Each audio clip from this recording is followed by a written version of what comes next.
마태 4장 1절에서 4절 말씀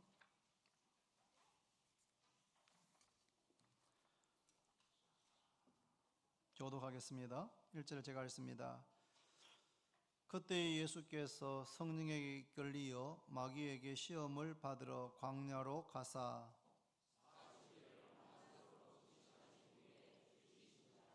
시험하는 자가 예수께 나와서 이르되 내가 만일 하나님의 아들이거든 명하여 이 돌들로 떡덩이가 되게 하라. 예수께서 대답하여 이르시되 기록되었으되 사람이 떡으로만 살 것이 아니요 하나님의 입으로부터 나오는 모든 말씀으로 살 것이라 하였느니라 하시니. 아멘. 이 시간 예담 어린이부가 찬양 드리겠습니다.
당신은 하나님의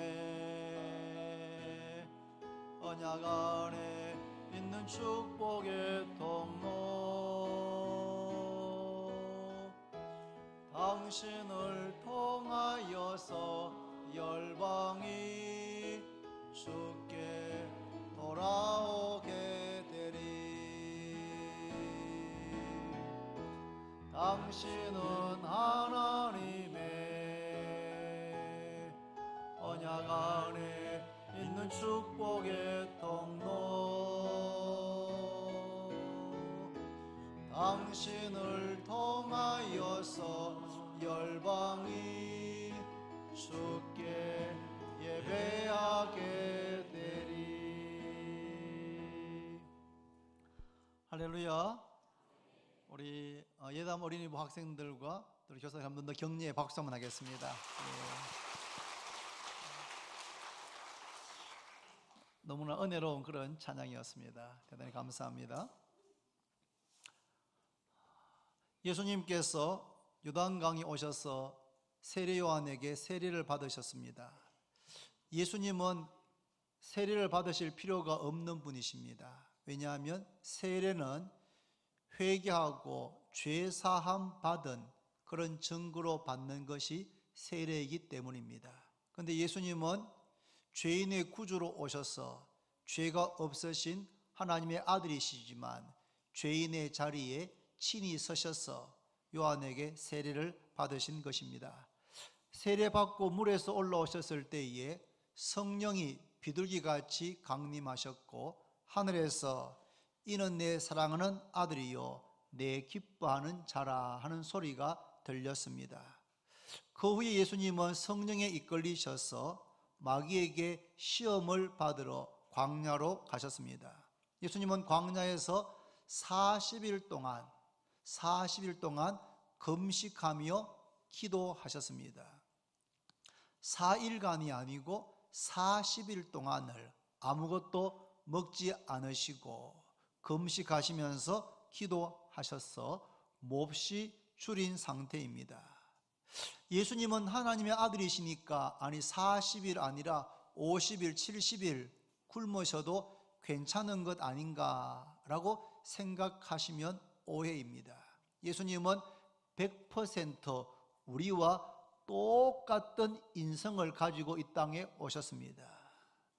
채찍에 맞으면 아프시고 먹지 않으면 배가 고프시고 주무시지 않으면 피곤한 우리와 똑같은 육체, 똑같은 인생을 가지셨기 때문에 40일 동안을 금식한다는 것은 40일 동안을 음식을 먹지 않고 기도한다는 것은 이거는 정말 인간의 한계를 뛰어넘는 그런 수준이라고 할 수 있겠습니다.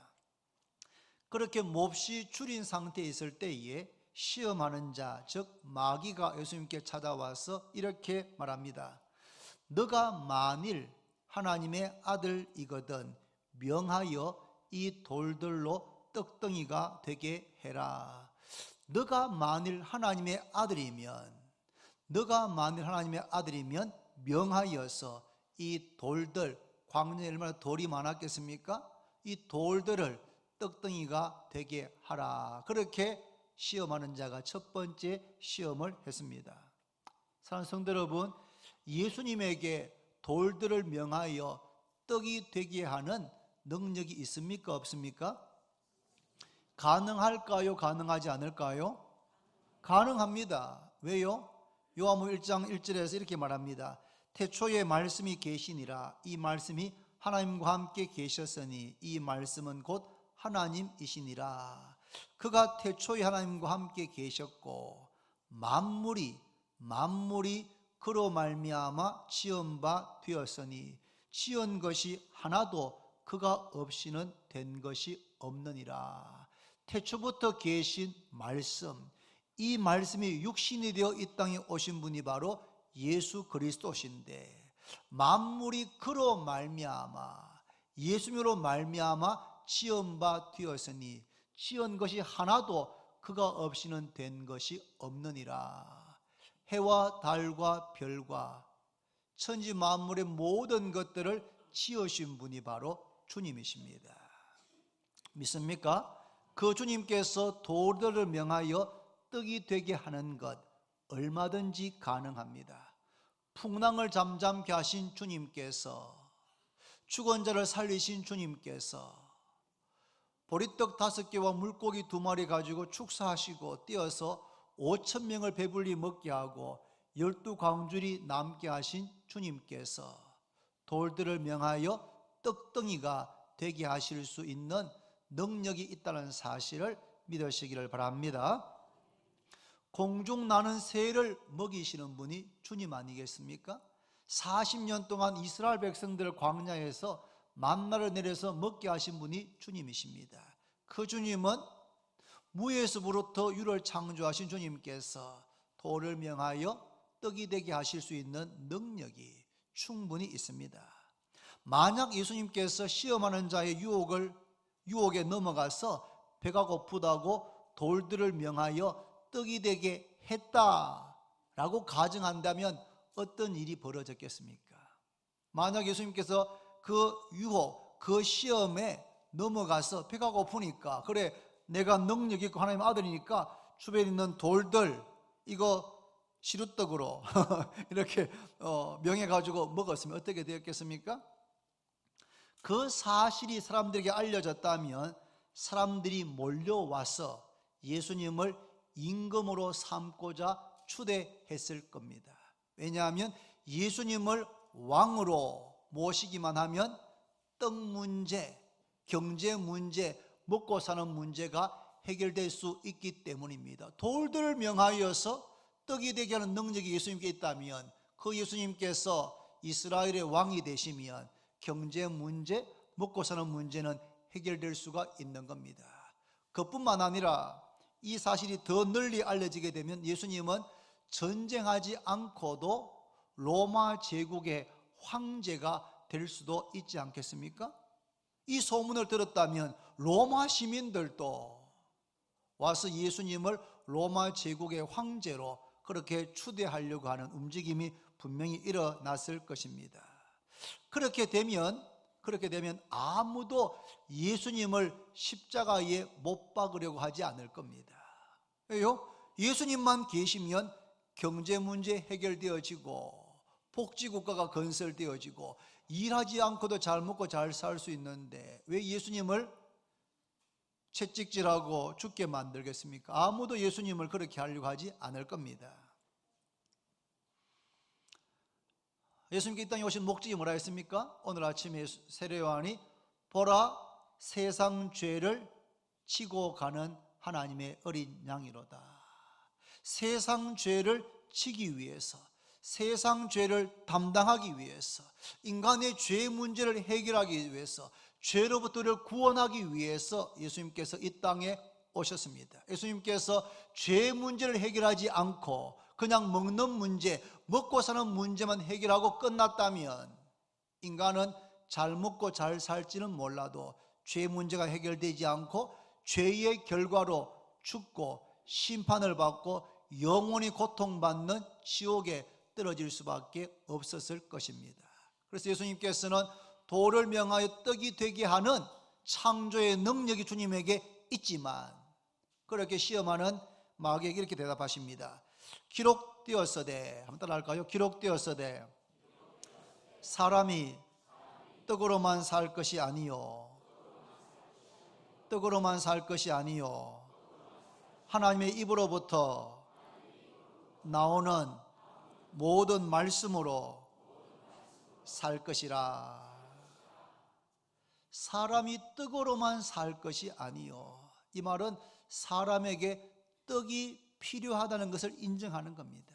주님께서도 우리가 먹는 것, 마시는 것, 우리에게 필요한 것들, 일용할 양식 필요한 것 알고 계십니다. 그러나 사람은 떡만 있다고, 배만 부르다고 살 수 있는 존재가 아닙니다. 사람은 떡으로만 사는 것이 아니요 하나님의 입으로부터 나오는 모든 말씀으로 살 것이라. 하나님의 말씀으로 살 것이다 라고 주님께서 분명하게 말씀했습니다. 왜 하나님 입으로부터 나오는 모든 말씀이 있어야 됩니까? 그 이유는 하나님의 말씀이 있어야 새 생명으로 거듭날 수 있기 때문입니다. 한번 찾아보겠습니다. 여러분, 신약 성경 베드로전서 1장입니다. 신약 성경 베드로전서 1장 23절.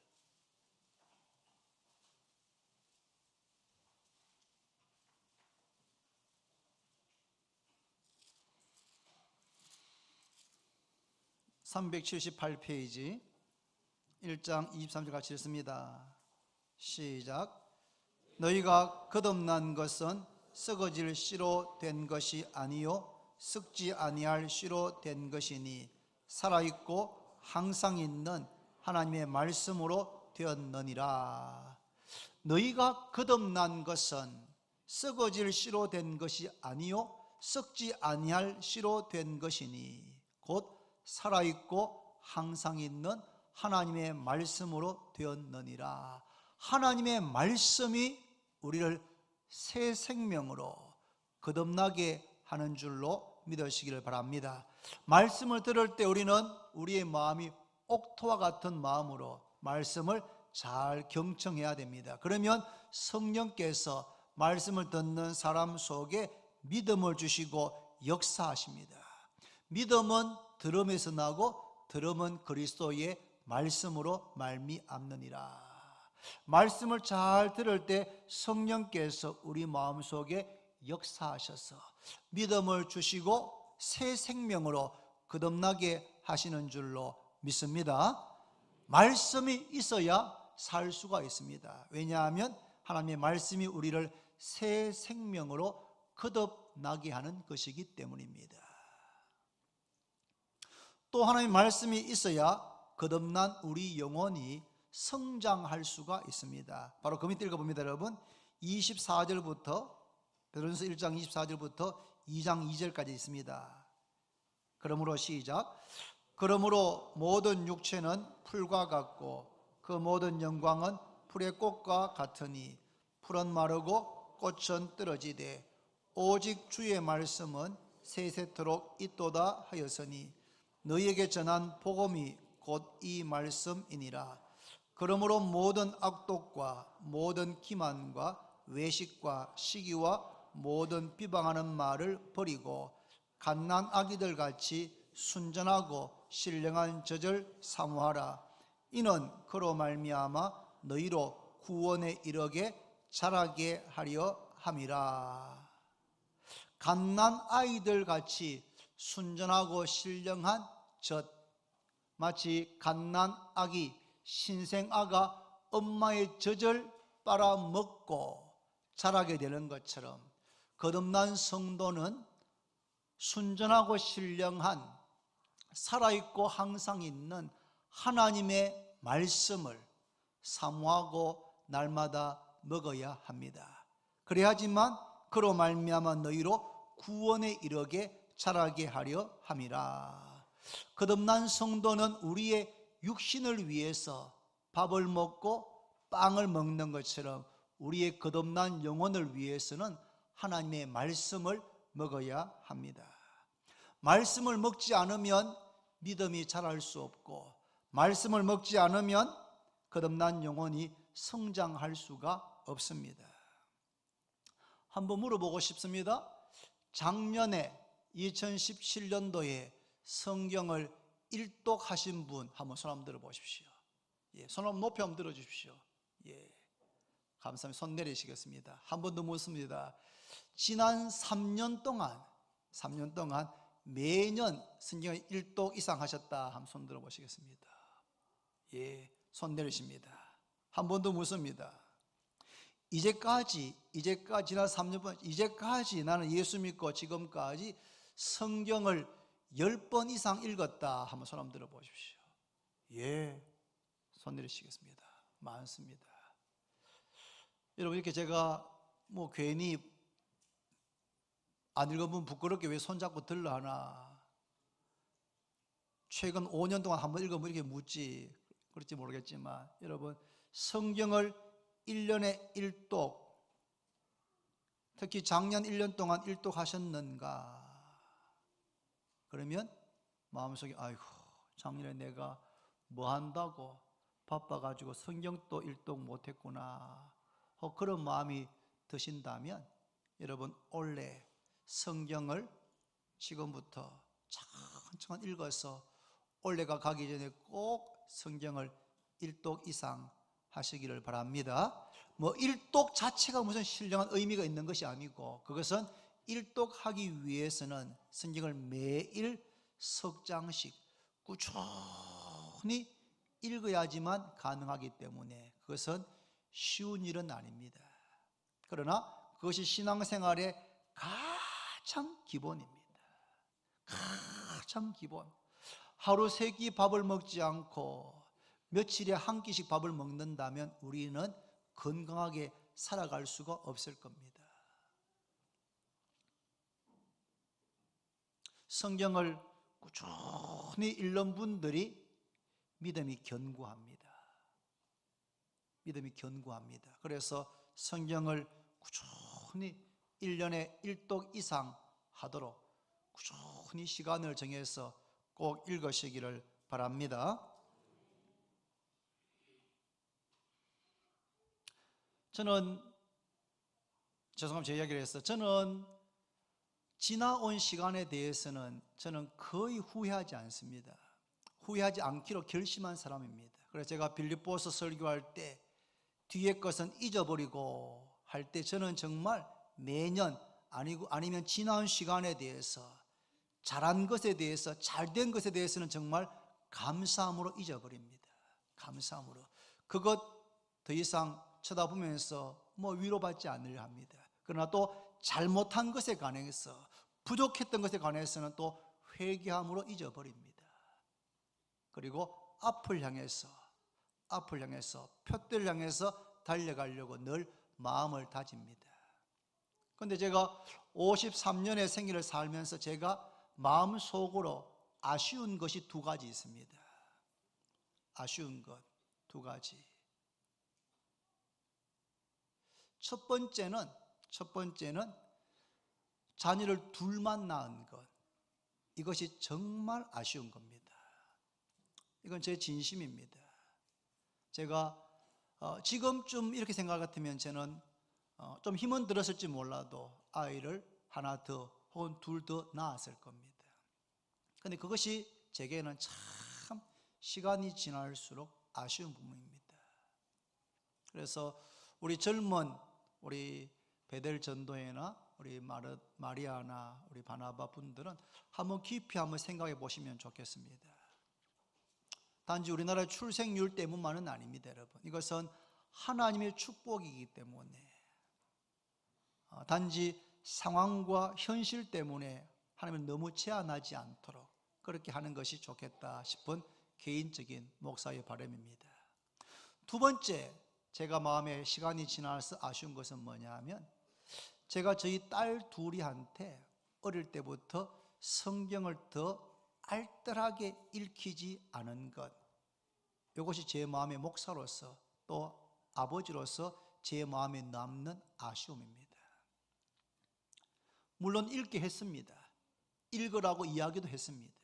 그러나 더 알뜰하게 글자를 깨우치면서 초등학교 저학년 때부터 성경을 매년 일독을 하도록 자주 권면하고 함께 읽고, 그렇게 해서 성경 말씀의 그 맛, 성경 말씀의 의미들을 더 초등학교, 중학교 때 깨달을 수 있었다면 얼마나 좋았을까.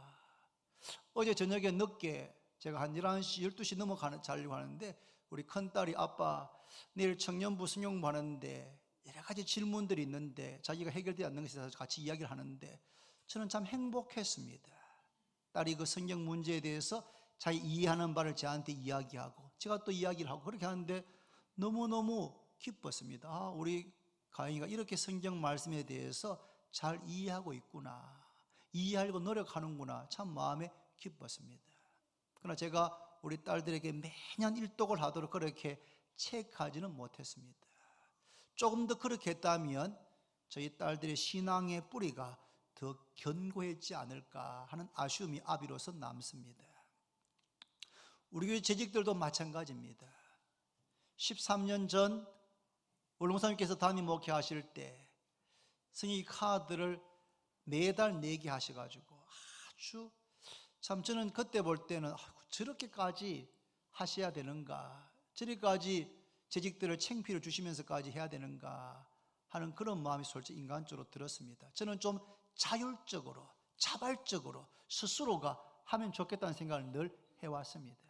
그런데 13년이 지나고 난 다음에 결과적으로 종합해서 볼 때에는 자율적으로 하는 데는 우린 역시 한계가 많구나.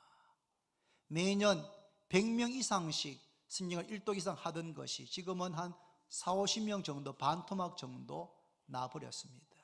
물론 읽었지만 안 내는 분도 있을 수 있겠지만, 그러나 과거에 비해서 그렇게 지독하게 강조할 때보다는 재직들 가운데 신령 1년에 1독 못 하시는 분의 숫자가 늘어난 것은 전적으로 담임 목사인 저의 책임이 중하다고 생각합니다. 하나님 보시기에 제가 책망을 듣지 않을까 두려운 마음이 듭니다.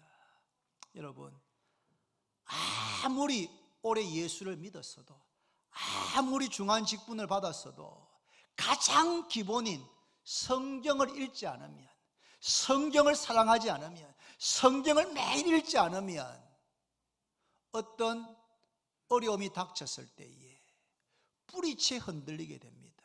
왜요? 말씀을 사랑하지 않는, 말씀을 매일 읽고 묵상하지 않는 신앙은 뿌리가 깊을 수가 없습니다. 왜요? 믿음은 들음에서, 들음은 그리스도의 말씀으로 말미암기 때문입니다. 하나님 말씀을 사랑해서 읽고 들을 때, 은혜를 받을 때, 그 말씀이 우리 마음속에 심겨질 때, 그럴 때 뿌리가 깊이 내려지는 것이지, 집안에서 3대째, 4대째 예수 믿는다고 저절로 신앙의 뿌리가 깊이 내려지는 건 절대 아닙니다. 목사의 자녀라고 절대로 신앙의 뿌리가 저절로 내려지지 않습니다. 중직자라고 절대로 신앙의 뿌리가 깊이 내려지지 않습니다. 하나님 말씀을 사랑하지 않으면, 하나님을 사랑한다는 것은 가짜입니다. 거짓말입니다. 너무나 공허한 메아리일 뿐입니다. 여러분, 교회에 여러 가지 일이 많이 하십니까? 너무 감사합니다. 주중사역으로 매일 나오셔서 교회를 봉사하시는 것, 정말 목사로서 머리 숙여 감사를 드립니다. 그러나 그것이 하나님 말씀을 읽고 기도하는 시간을 갖지 않거나 덜 갖는 것에 대한 핑계, 정당한 이유는 절대로 될 수 없습니다. 세례를 받았으면, 교회의 재직이면 이제는 스스로가 자신의 영적인 상태를 관리할 수 있는 그런 능력이 있어야 됩니다. 그 관리는 딴 거 아닙니다. 여러분, 매일 주님과 함께하는 시간입니다. 매일 30분 1시간 시간을 내셔야 됩니다. 큐티라는 이름이든 성경 통독이든 아무런 이름도 괜찮습니다. 어쨌든 하나님의 말씀을 먹어야 됩니다. 말씀을 들어야 됩니다. 그러지 않고는 아무리 오래 예수를 믿으셨어도 그 신앙은 조그만 어려움만 닥쳐도 예수를 부인할 그런 신앙 정도밖에는 될 수가 없는 것입니다. 말씀을 먹지 않으면 절대로 자랄 수 없습니다. 아이들을 먹지 않으면 절대로 자랄 수 없는 것과 같습니다. 우리의 거듭난 영혼, 말씀이 우리를 거듭나게 했습니다. 그러나 거듭난 영혼은 계속해서 하나님의 말씀을 먹어야 됩니다. 설교를 듣는 것이 말씀을 먹는 것입니다. 성경 읽는 것이 말씀을 먹는 것입니다. 읽고 듣고 되새김질하고 묵상하고 그 말씀대로 살려고 몸부림칠 때에, 그럴 때 신앙의 뿌리가 점점 더 깊이 내려가게 되어 있는 겁니다. 우리 청년들 꼭 내가 묻고 싶습니다. 한 명 한 명한테. 준기야, 현수야, 우민아, 너희들 성경 이제까지 몇 번 처음부터 끝까지 읽었니? 내가 한 명 한 명 나한테 물어보고 싶습니다. 왜냐하면 믿음의 가정에서 자란 자녀들입니다. 청년들입니다. 대학생이 되었습니다. 이제는 뭔가 견고할 것 같지만 주일학교에서 들은 설교가 전부라면 그 신앙은 갓난아기, 어린아이 신앙일 수밖에 없는 겁니다. 그걸 깨달아야 됩니다. 아하, 내가 나이는 20살이고 21살, 2살이지만 나를 다 성인이라 대하지만 주님 보시기에 나는 내 신앙은 지금 2살, 3살밖에 안 된 철부지한 어린아이구나. 여러분, 성경을 읽지 않는 사람에게 교회 직분, 임원, 임사, 사랑방 리더를 맡겨놓으면 절대로 감당을 잘 못합니다. 왜요? 본인이 견고하지 않기 때문에 그렇습니다. 사랑방 리더 일을 그만두라는 말이 아닙니다, 여러분. 혹시 내가 그렇다면 바로 오늘 이 시간부터 성경을 사랑하는 사랑방 리더, 전도의 임원, 재직들이 꼭 되시기를 바랍니다. 혹시 과거에는 성경을 사랑해서 늘 읽었는데 최근 몇 년 동안 너무 분주해서 너무 바빠서 그러지 못했다면 왜 내가 그렇게 바쁜지, 하나님과 함께 말씀과 함께 보낼 시간을 뒤로 할 만큼, 갖지 않을 만큼 내가 분주한 것이, 바쁜 것이 정당한지 한번 점검해 보셔야 됩니다. 제 아내는 깜짝 놀랍니다. 제 아내는 제가 아주 바쁜 것처럼 보이지만 국가대표 축구 시합 있으면 꼭 보고 봅니다. 제가 깜짝 놀랍니다. 당신 그 바쁜데 언제 어떻게 이 시간을 체크해서 아느냐고. 걔 눈에 뭐가 보입니까? 걔 눈에 똥밖에 안 보여요. 신문보에 그게 눈에 탁 들어오는 거예요. 그러면은 노안이 왔는데도 작은 것이가 이게 몇 시에 하는 거 이렇게 쳐다보는 겁니다. 좋아하면, 중요하면 다 순서를 다 조정할 수가 있습니다. 여러분, 하나님 말씀을 읽는 시간, 주님과 함께 보내는 시간을 우리의 삶의 첫 끝머리에 바쁘면 늘 안 할 수 있는 순서에 두지 말고 우리의 삶의 최고 우선순위에 첫 자리에 두시기를 바랍니다. 이게 바로 먼저 그의 나라와 그의 의를 구하는 것입니다. 그럴 때 우리의 삶의 모든 것이 질서정연하게 됩니다. 더 이상 일은 많지만 분주하지 않습니다. 왜요?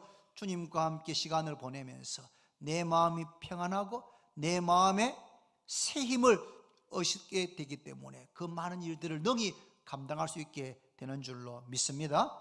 하나님의 말씀이 있어야 길을 잃지 않고 바른 길로 갈 수가 있습니다. 시편 119편 105절, 주의 말씀은 내 발의 등이요 내 길의 빛이니이다. 유대인들은 등불을 이렇게 손에 들지 않고 다리에다 이렇게 걸어서 다녔답니다. 그러니까 한 발 내디디면 그 발에 있는 그 등이 그만큼 더 비춰주는 겁니다. 주의 말씀이 내 발의 등이요 내 길의 빛이니이다. 때로는 주님께서 우리에게 10년 뒤의 일을 보여주시는 것이 아니고 매일매일 우리를 인도하시길 원하십니다. 우리가 내비게이션을 켜고 갈 때, 서울 갈 때 우리는 불안하지 않습니다. 내비가 시키는 대로 좌회전 우회전을 계속하다 보면 목적지에 도착합니다. 성령의 인도하심은 내비게이션과는 비교가 되지 않는 겁니다. 주의 말씀은 내 발의 등이요 내 길의 빛입니다. 이 율법책을 내 입에서 떠나지 말게 하며 주야로 그것을 묵상하여 그 가운데 기록한 대로 다 지켜 행하라. 그리하면 내 길이 평탄하게 될 것이며 내가 형통하리로다. 하나님 말씀을 가까이 하고 읽고 묵상하면 그 말씀이 어느 길로 가는 것이 바른 길인지, 어느 길로 가는 것 주님께서 기뻐하시는 길인지를 우리에게 분명하게 보여주시는 겁니다. 하지 말라는 것을 하지 않고 하라고 하는 것을 하다 보면은 주님께 기뻐하시는 길로 좌우로 치우치지 않고 걷고 있는 자신을 발견하게 될 겁니다. 하나님 말씀을 가까이 하면 가까이 할수록 우리는 더욱더 지혜롭게 됩니다. 지혜롭게. 시편 119편 100절, 98절에서 100절에 주의 계명들이 항상 나와 함께 함으로 그것들이 나를 원수보다 더 지혜롭게 하고 스승보다 더 명철하게 하고 노인보다 더 지혜롭게 한다. 원수는 모략, 전략의 대명사입니다. 스승은 지식의 대명사입니다. 노인은 경험의 대명사입니다. 그런데 주의 말씀을 늘 가까이 하면 전략, 모략의 대명사인 원수보다 더 지혜롭고 지식의 대명사인 스승보다 더 지혜롭고 경험의 대명사인 노인보다 더 명철한 삶을 살게 됩니다. 여러분,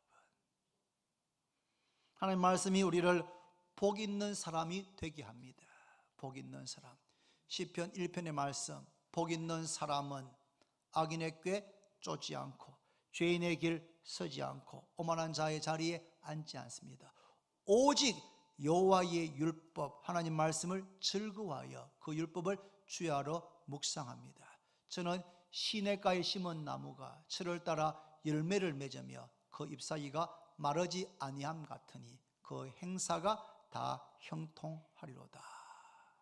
말씀을 사랑할 때에 하나님께서 우리의 삶을 시냇가에 심은 나무와 같이 환경과 상황을 초월해서 남들은 가물다고 경기가 나쁘다고 어렵다고 난리 법석을 떨지만 시냇가에 심은 나무는 그 뿌리를 강바닥에 깊이 내리고 있기 때문에 수분을 공급받을 수가 있는 겁니다.